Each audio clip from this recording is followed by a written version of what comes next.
માહે 8/2026 દરમિયાન લાંબા સમયથી પોલીસ પકડથી દૂર ગંભીર ગુનાના નાસ્તા ફરતા વોન્ટેડ પેરોલ ફોલોના કુલ્લે 8 આરોપીઓને ઝડપી પાડતી સુરત શહેર ક્રાઇમ બ્રાન્ચ. સુરત શહેરમાં કાયદો અને વ્યવસ્થાની પરિસ્થિતિ જળવાઈ રહે છે અનુસંધાને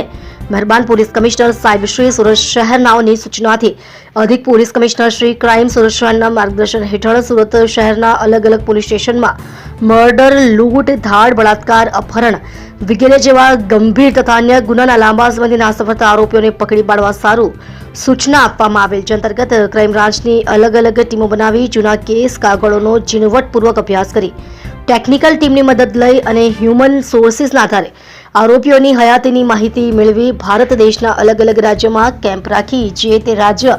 જિલ્લાના પોલીસ અધિકારીઓ તથા સ્થાનિક પોલીસ સાથે સંકલન કરી આરોપીના રહેણાંક વિસ્તારમાં વેશ પલટો કરી ખંતપૂર્વક મહેનત કરી જેમાં નાસ્તા ફરતા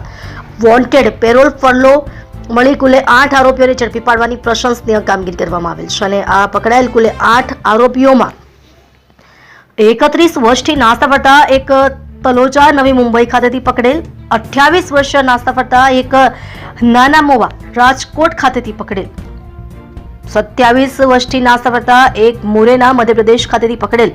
24 વર્ષથી નાસ્તા ફરતા એક સુરત રેલવે સ્ટેશન ખાતેથી પકડેલ, 10 વર્ષથી નાસ્તા ફરતા એક જલગાંવ મહારાષ્ટ્ર ખાતેથી પકડેલ, 6 વર્ષથી ફરલો જમ્પ કેદી એક નાગપુર મહારાષ્ટ્ર ખાતેથી પકડેલ, 5 વર્ષથી અંદર નાસ્તા ફરતા 2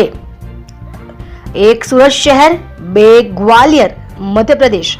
મળી કુલ્લે 8 આરોપીઓનો સમાવેશ થાય છે.